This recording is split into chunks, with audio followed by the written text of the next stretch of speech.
Hi there, this is the Heir of Carthage, bringing you a Rome Total War online commentary battle. This happens to be the final battle for the 8 Warlords tournament. I'm playing against Knubbgas, and on Rome Total War Online he's known as Captain Marley.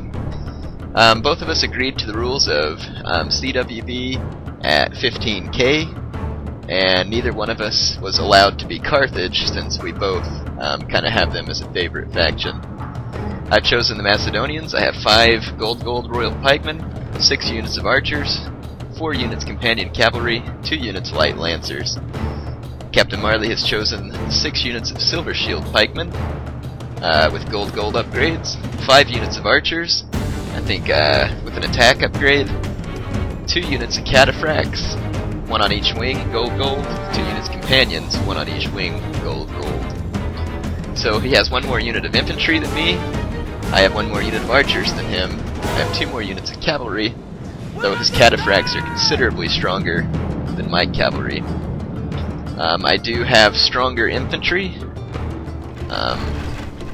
So my strategy in this game was to bring plenty of archers to be able to fight with. I assumed Captain Marley would play as the Seleucids, and I figured my advantage as Macedon, just like as with Carthage, would be to have superior infantry. And so I'm counting on my superior infantry to save the day. And so I didn't know if this would work or not, but I've taken my phalanxes off of guard mode, so that whenever they begin the phalanx engagement, they'll continue to push forward on into the enemy pikes. Now I'm assuming that this is going to work because my pikes have better stats. If your pikes do not have better stats, it would be a very bad idea to have them do this. So let's take a look at the action as it starts.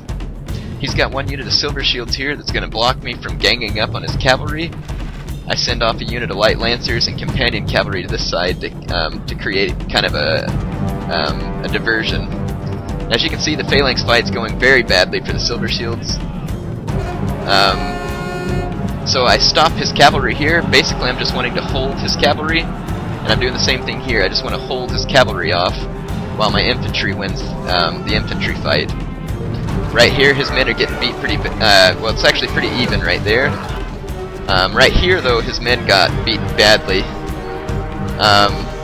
and right here. So he has 2 units that have routed, and that's going to have a morale effect on his remaining units. It also says these men right here are concerned over exposed flanks because my pikes are back behind them. That may have also played a role in how quickly the others routed. This unit of silver shields where his general is puts up quite a fight. Alright, so as far as the cavalry fight is concerned, I let my cavalry get caught here on his silver shields, and that unit of companions is gone. The gods have filled the enemy he has more archers than I do right now. Now he flees the field like I had been focusing archer fire on his cavalry. Over here it's a pretty close fight. His cataphracts are very well armed, very tough. So if I do win this fight, it's going to be close. So I've retrained my archers onto his archers in an attempt to try and cause some damage. He's got a unit of cataphracts here and a unit of silver shields. And I would turn to face his silver shields, but I don't want to get shot in the back by his archers. So I have to face forward and then be ready in case his cataphracts and pikes come in. And I'm keeping a close eye on this cavalry fight, and I realize that I'm not going to win. And so I quickly run out to try and deal a death blow to as many of his archers as I possibly can.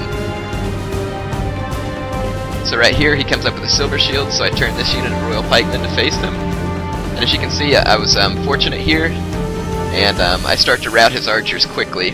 That's very fortunate for me, because even though I routed his infantry, it would have been a dangerous situation with all those archers around. Here he brings in a hammer and anvil, and my men fortunately don't rout, but he gets his cataphracts out before he really takes any damage. And his pikemen here are actually doing quite well.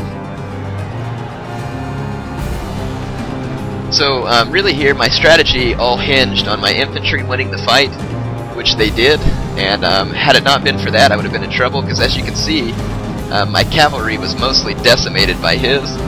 I was expecting that. I didn't expect to come here and win the cavalry fight easily. More or less I just wanted my cavalry to hold off his cavalry, while I finished off his infantry, and it ended up working out that way. So this is one of those few times where you make a battle plan and it actually works the way you were thinking. So that's why it's always good to have a plan, just in case. So now all he has left really is these cataphracts and a couple of units of archers in the back. And look how tough these guys are. These cataphracts are in here really putting up a good fight. This is a victory fit for the gods! A day of Knubbgas, triumph to Captain mark Marley with a admitted song defeat. or two! And that was a really good game. As you can see, we both took pretty heavy casualties. I deployed 1,410 men. I had 1,117 kills and 626 men remaining. My opponent and friend, Captain Marley, had 1,343 men deployed, 881 kills, 222 men remaining. My name in this battle, since I never seem to use the same name, was the Wizard of Cannae, and that's what the Romans called Hannibal, because his actions at Cannae were pretty much considered to be magic that he won that battle. So it's a cool nickname, and I decided that I would use that in honor of Hannibal. So in any case, that ends the 8 Warlords tournament. Good games to all the people who participated, and good game to Captain Marley here in the final.